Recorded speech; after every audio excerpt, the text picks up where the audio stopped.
Welcome to our lecture on the rise of the Cold War, McCarthyism, and white suburbanism.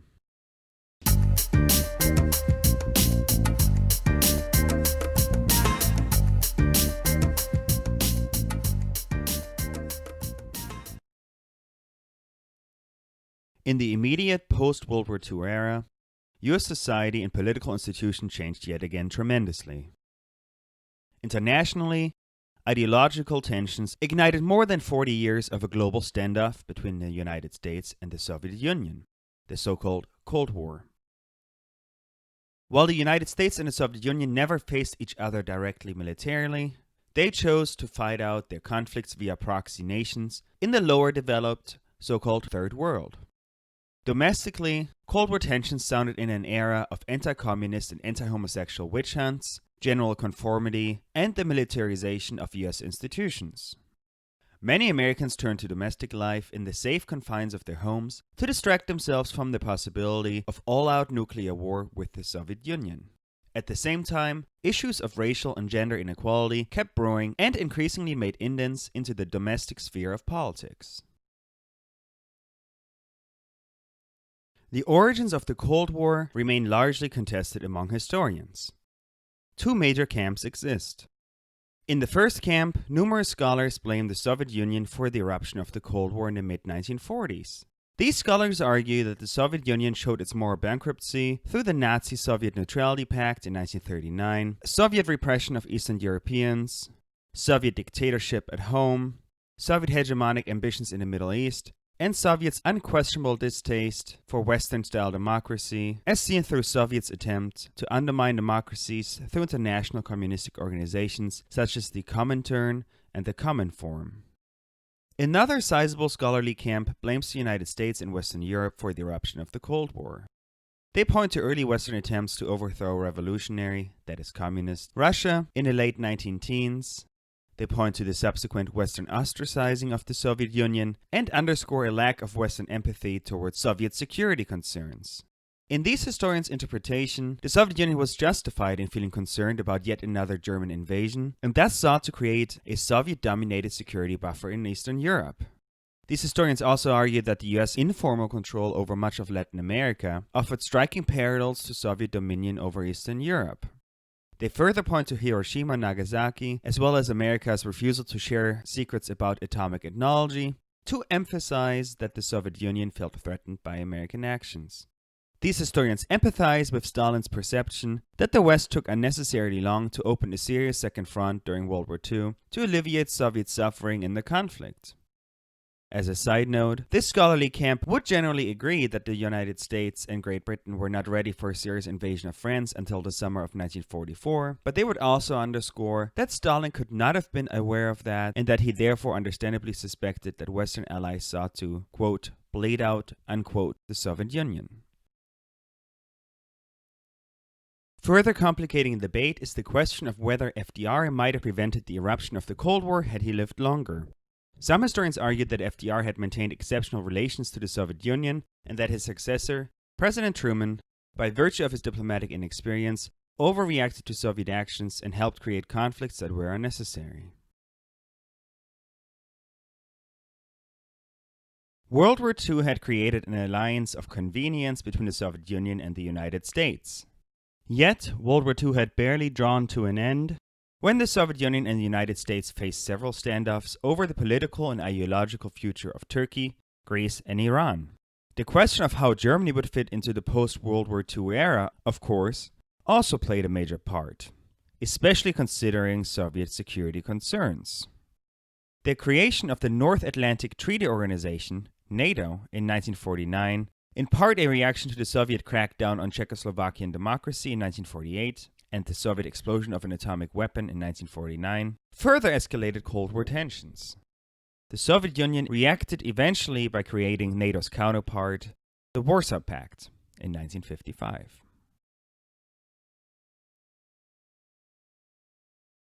The so-called loss of China, the Chinese turn to communism under leader Mao Zedong, in October 1949 proved a major political defeat for the Truman administration. Nationalist Chinese and Communist Chinese had been at war since the late 1920s, and World War II had only proven Chinese ceasefire. President Truman had supported the nationalist side under the leadership of Chiang Kai-shek, yet Chiang turned out to be overall incompetent as a military leader and was unpopular in most of China, generally speaking. By 1949, Truman had ceased his support for Chiang, suspecting strongly that Chiang could not cling to power and that any further material aid was bound to be wasted and counterproductive. Of course, the term loss of China that critics threw at Truman was strongly misleading, since no one can ever lose what one has never owned. Still, the term loss of China demonstrates the heightened climate of Cold War tensions in the United States, as Americans assumed that they had the prerogative and power to determine the outlook of the world. In reality, historians have generally agreed that Truman was correct in his assumption that nationalist China could not be salvaged. Chiang Kai-shek fled to Taiwan, and the United States refused to officially recognize communist mainland China until the late 1970s, while claiming that nationalist Taiwan represented, quote, real, unquote, China. Well into the 21st century, the status of non-communist Taiwan remains a major issue in Chinese and American relations. The Korean War represented the first major escalation between capitalistic and communistic forces in the Third World. It produced a stalemate between North Korea and South Korea and their respective two major allies, the People's Republic of China and the United States.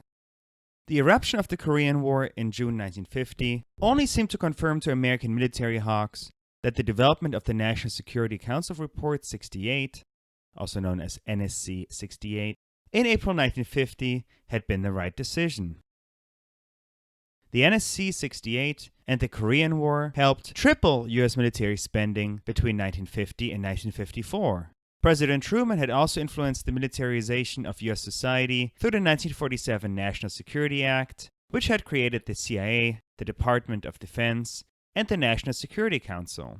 Critics, including Republican President Dwight D. Eisenhower, 1953 to 1961, maintained that this extreme buildup of the military threatened American democratic values and came at the expense of other social programs. Eisenhower, while himself growing the nuclear arsenal, would in fact shrink the military budget by 20% in a policy that came to be known as the New Look.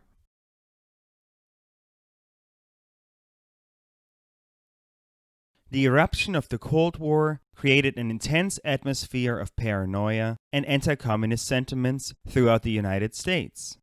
The Cold War had clear repercussions on U.S. domestic policies. As already seen, American commitments to countries abroad seemed imperative. With the fall of China, the world seemed bound to subscribe to communism. China was the most populous country in the world after all. Truman's firing of the very popular U.S. General Douglas MacArthur and the failure of the United States to emerge victorious from the Korean War further undermined Truman's popularity. In 1953, President Truman finished his term with low approval ratings. Adding insult to injury were revelations about pro-Soviet spies living in the United States. Although their numbers were very limited, they added to the feeling of paranoia in U.S. society and resulted in domestic repression, leading to the firing and jailing of many wrongly suspected governmental workers and public figures. Homosexuals counted among the prime victims of McCarthyism due to presumptions that homosexuals could easily fall prey to blackmail due to their sexual orientation. The wedding of McCarthyism with homophobia is known as the Pink Scare. Despite Wisconsin Senator Eugene McCarthy's cunning ability to dominate the political landscape through McCarthyism in the early 1950s, he eventually overplayed his cards. Once McCarthy started claiming that the military was infested by communists, President Eisenhower, who had become increasingly impatient with McCarthy's excesses, shut him down publicly. Before long, McCarthy drank himself to death, passing away in 1956. Yet, the damage to American democratic institutions, as well as to those who had been blacklisted, proved long-lasting. Yet, despite enormous fears of leftist insurgency, there were some continuities between the New Deal and the early Cold War. President Truman, while he was in office, sought to pass the so-called Fair Deal to strengthen the New Deal and increase Americans' positive rights. Yet, amidst a climate of greater skepticism toward left-leaning governmental action, many of Truman's initiatives failed when Republicans in Congress shut them down. The passage of the Taft-Hartley Act over Truman's veto, moreover, in 1947, weakened the strength of unions, since it led to a decrease of the overall unionized composition of the American labor force. Still, Truman's and Eisenhower's administrations generally perpetuated the continued existence of the New Deal in U.S. society. The rise of, quote, modern Republicans, unquote, in the 1950s further speaks to this. Modern Republicans, realizing that the vast majority of Americans continue to accept greater governmental involvement in their lives, generally supported the idea of the New Deal, merely contending that the New Deal's size had grown too large. When one thinks of the early post-World War II era, suburbanization very often comes to mind. Yet it's important to understand that suburbanization was not merely a phenomenon of white flight grounded in white Americans' personal racist motives. White flight, in any case, preceded the 1950s and continued long thereafter. To an important part, greater suburbanization also derived from economic incentives that the government gave particularly to whites who benefited disproportionately from governmental programs such as homeowners' loans and subsidies. Bankers and realtors, moreover, tended to deliberately exclude racial minorities from these benefits. The government also placed the construction of interstate highways strategically to facilitate the segregation of races. At the same time, suburbs created a new kind of melting pot in which Italians, Greeks, Southeastern Europeans, and Jews were increasingly considered white Americans. Suburbanization brought with itself numerous economic and social problems for America's cities, which tended to lose some of their best employment sectors as businesses moved into or close to suburbs to cater to white and, generally speaking, more educated segments of U.S. society. Further accompanying this move into the suburbs was suburbanites' general adherence to social conservatism, religiosity, and socially constructed gender binaries. For suburban women, marriages became harder to abandon than during World War II.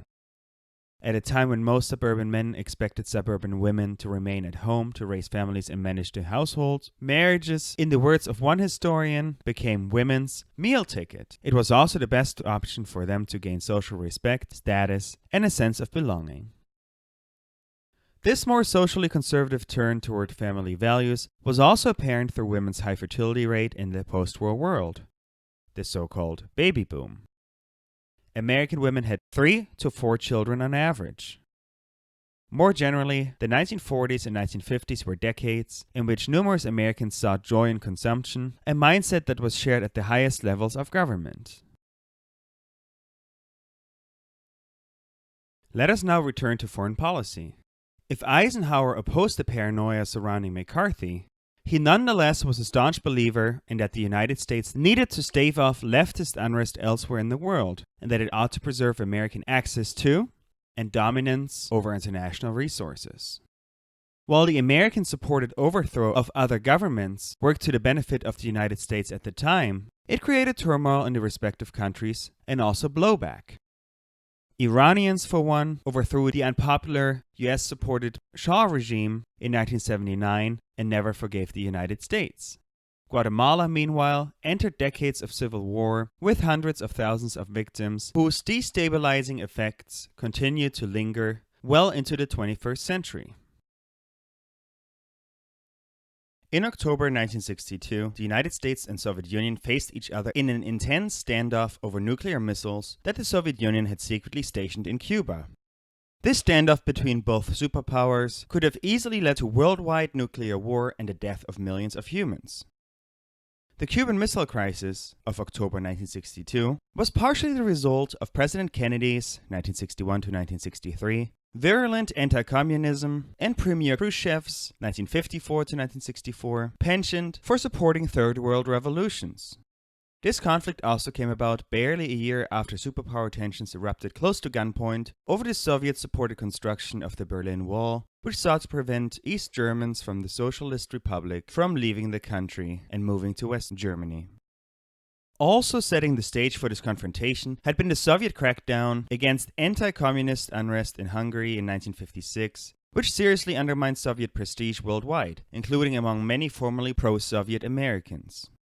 Just as important, in 1961, Cuba had turned communist, in large part because the United States had refused to cooperate with Fidel Castro's new regime that had come to power in 1959.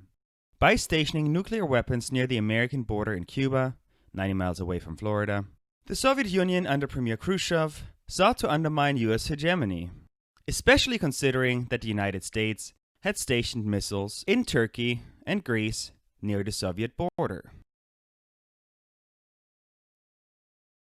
What could have meant the end for numerous cities around the world resulted in an uneasy diplomatic standoff and, perhaps counterintuitively, an improvement of relations between the United States and the Soviet Union in the long term.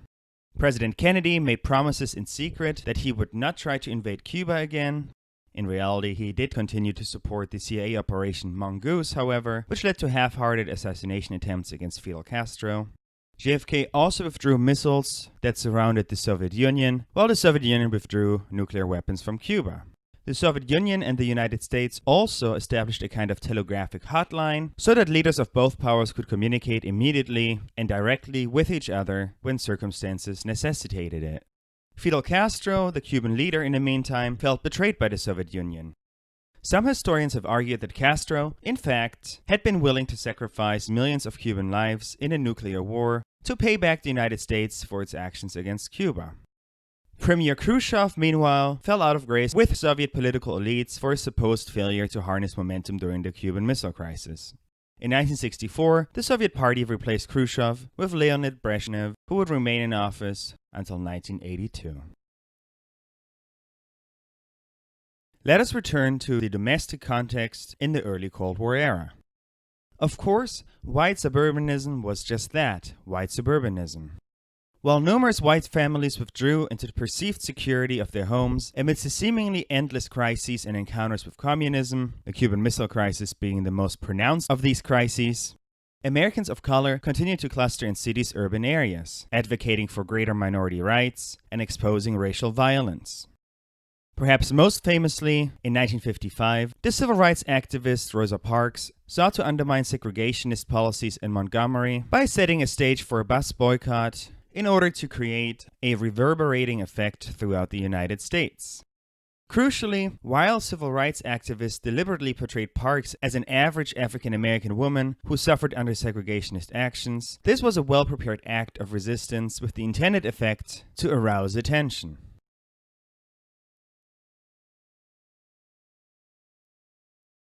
To the United States, the second-class treatment of racial minorities, especially African Americans, was a repeated international embarrassment.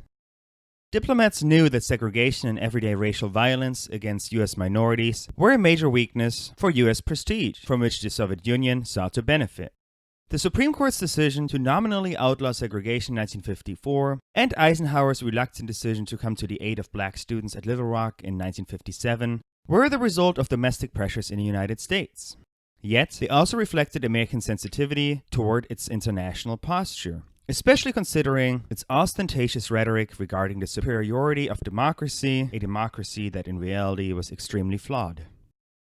The U.S. State Department also sent famous African-American jazz players like Louis Armstrong around the world to portray them as ambassadors of American racial equality.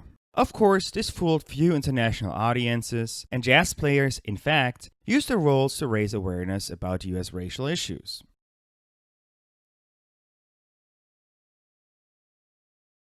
Let us conclude our lecture. Anti-communism shaped the responses of American administrations at home and abroad strongly between 1945 and 1963. While Americans and Soviets spent billions on the military to engage in a nuclear arms race and to influence the ideologies of other countries, numerous Americans exhibited a greater devotion to religion than in previous decades and retreated into the perceived safety of life in a suburban home. Whereas Americans of color received comparatively little attention in Washington, D.C. during these years of Cold War obsession, they nonetheless carved out political spaces for themselves to challenge the status quo, thus laying the foundation for the flourishing civil rights movement of the 1960s.